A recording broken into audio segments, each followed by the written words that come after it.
दोस्ती वही होती है जो मुश्किल वक्त में साथ खड़ी दिखाई दे। ऑस्ट्रेलिया के सिडनी स्थित बॉन्डी बीच पर हुआ आतंकी हमला सिर्फ ऑस्ट्रेलिया पर हमला नहीं था, बल्कि ये इंसानियत, शांति और सभ्य समाज पर सीधा प्रहार था। ये हमला उस वक्त किया गया जब यहूदी समुदाय हनुक्का त्योहार के पहले दिन खुशी मना रहा था। इस दर्दनाक घटना में अब तक 12 लोगों की जान जा चुकी है और 19 से ज्यादा घायल लोग बताए जा रहे हैं। समुद्र किनारे खुशी का माहौल एक पल में चीख पुकार और अफरा तफरी में बदल गया। ऐसे कठिन समय में भारत ने एक बार फिर साबित कर दिया कि वो सिर्फ शब्दों का नहीं बल्कि कर्मों का दोस्त है।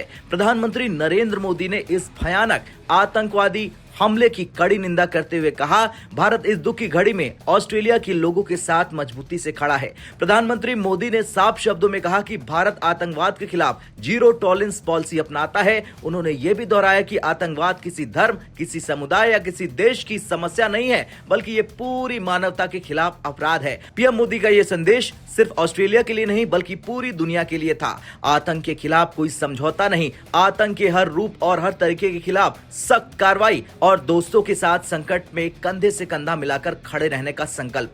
बॉन्डी बीच पर हुआ ये हमला एक बार फिर याद दिलाता है कि आतंकवाद अभी खत्म नहीं हुआ है, लेकिन भारत का रुख बिल्कुल साफ है, आतंक के सामने ना झुकना, ना चुप रहना। प्रधानमंत्री मोदी ने साफ कहा कि भारत आतंकवाद के हर रूप और हर तरीके के खिलाफ लड़ाई का पूरी तरह समर्थन करता है।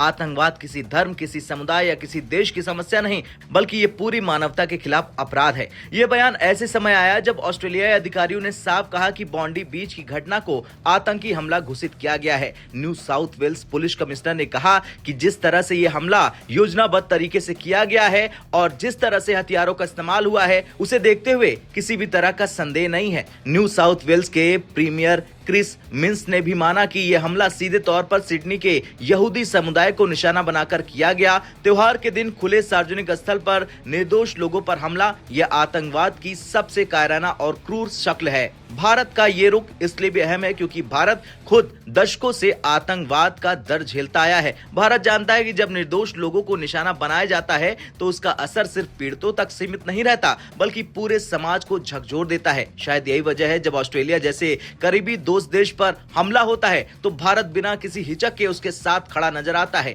भारत और ऑस्ट्रेलिया के रिश्ते आज सिर्फ रणनीतिक साझेदारी नहीं बल्कि साझा मूल्यों और साझा संघर्षों पर आधारित है। चाहे वो क्वाड का मंच हो, इंडो पैसिफिक सुरक्षा हो या आतंकवाद के खिलाफ वैश्विक लड़ाई, भारत और ऑस्ट्रेलिया हमेशा एक साथ खड़े नजर आए। बॉन्डी बीच पर हुआ ये हमला इन रिश्तों की मजबूती की एक और परीक्षा था, जिसमें भारत ने साफ संदेश दे दिया। प्रधानमंत्री मोदी का संदेश सिर्फ ऑस्ट्रेलिया के लिए नहीं बल्कि पूरी दुनिया के लिए था। ये संदेश था कि आतंकवाद पर कोई समझौता नहीं, आतंक के खिलाफ दोहरे मापदंड नहीं और आतंक को पनाह देने वालों के लिए कोई जगह नहीं। हमले के बाद ऑस्ट्रेलिया में सुरक्षा व्यवस्था और मजबूत कर दी गई है। यहूदी धार्मिक स्थलों, सार्वजनिक कार्यक्रमों और भीड़ भाड़ वाले इलाकों में अतिरिक्त पुलिस बल तैनात कर दिया गया है। जांच एजेंसियां हमले के पीछे की पूरी साजिश को उजागर करने में जुटी हुई हैं।